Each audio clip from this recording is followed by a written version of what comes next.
कि आपको शिव को गुरु मानने के लिए कोई विश्वास की भी जरूरत नहीं, किसी प्रकार का आपको केवल उस शिव को प्रणाम कीजिए और बोलिए, हे शिव आप मेरे गुरु हैं, मैं आपका शिष्य हूं, मुझ शिष्य पर दया कीजिए। और दूसरा भैया ने बताया कि चर्चा करना, हम ऐसा प्रयास करें, अपने महादेव से इतना प्रेम करें कि हमारे आचरण को देखकर, हमारे रूप रंग को देखकर, हमारे व्यवहार को देखकर लोग अपने आप कहने लगे कि भाई तुम ऐसे क्यों हो, और मैं बता सकूं क्योंकि मेरा गुरु महादेव है इसलिए मैं ऐसा हूं। और जब मैं ये बताने की क्षमता रखता हूं कि मैं इसलिए ऐसा हूं क्योंकि मेरा गुरु महादेव है, तो वो अपने आप कहेगा तो मैं भी आपके गुरु को अपना गुरु मानना चाहता हूं, मुझे भी रास्ता बताओ, क्योंकि जैसा तुम जीवन जी रहे हो मुझे भी वैसे जीवन जीने की इच्छा है। तो बात ये कि जब हम महादेव को अपना गुरु माने, भाई पूरा जीवन हम लोग कमा रहे हैं कि नहीं, किसके लिए? पेट के लिए ना, पूरा जीवन पेट के लिए कमा रहे हैं। मेरे साहब श्री हरिंद्रानंद जी ने कहा है, कमाओ, जो कर रहे हो करो, लेकिन एक कर्म ऐसा करो जिससे तुम्हारा भाग बदल सकता है। इन्हीं कर्मों के साथ एक कर्म ऐसा जोड़ लो जिससे तुम्हारी गति बदल सकती है, तुम्हारा सोच बदल सकता है, तुम्हारे विचार बदल सकते हैं, तुम जीव से शिव हो सकते हो। एक कर्म जोड़ लो, वो कर्म क्या है कि हे महादेव तू मेरा है, मैं तेरा हूं, बस। इसके बाद उसकी दया होती है कि नहीं फिर देखो। लेकिन बेईमानों की गारंटी नहीं है, जो बेईमानी कर रहा है अपने गुरु के साथ उसकी गारंटी नहीं है। देखिए मैं यहां काम करता हूं, यहां पे मेरे जो कुछ लोग हैं, एक भी दिन ऐसा नहीं होता कि मेरे ऑफिस में मेरे महादेव की चर्चा ना हो। एक भी दिन कोई सुनना भी नहीं चाहे तो भी मैं कहता हूं भाई तू भी शिव को अपना गुरु मान के देख, कमाल का गुरु है। यही वजह है कि महादेव ने यह स्थान चुना है। आज आपको हमको क्या लगता है कि हम उसकी चर्चा कहीं करवा सकते हैं क्या? अरे वो जहां मेहनत देखता है वहां अपनी आसन लगा लेता है। उसने जहां देखा कि वो शिव का मेरा चेला काम कर रहा है, वो अपना आसन वहां अपने आप लगा लेता है, वो वहां आ जाता है।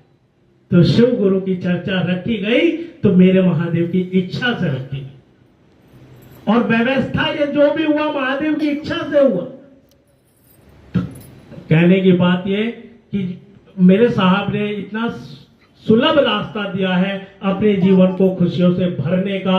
और जैसे भैया भी बता रहे थे कि जब आप किसी को प्रणाम करते हैं, पर रोज प्रणाम करते हैं, और अगर आपका फटा कपड़ा वो देख लेती है एक महिला जिसे आप रोज प्रणाम कर रहे हैं, उसके अंदर भी आपके प्रति दया भाव जाग जाता है और आपके लिए वो व्यवस्था कपड़े की कर देती है।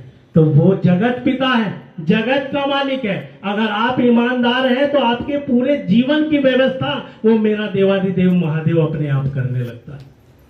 लेकिन बेईमानों के साथ नहीं, कि झूठ बोलने वालों से बहुत नफरत करता है मेरा महादेव। जो शिव को गुरु मान लिया और नियम नहीं कर रहा है और वो बोले कि मैं तो नियम कर रहा हूं, तो वो उसकी आंखों से बच नहीं सकता, उसकी आंखों से बच नहीं सकता।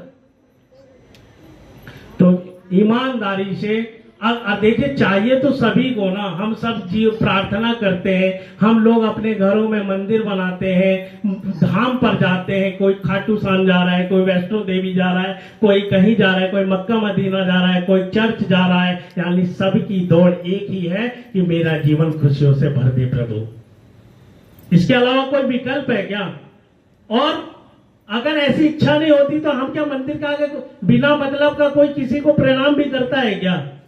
अंकल करेगा प्रणाम बिना मतलब के? अरे आपसे अगर मुझे उम्मीद है ना कि ये कुछ कर सकते हैं मेरे लिए, तो मेरा सर अपने आप झुक जाता है।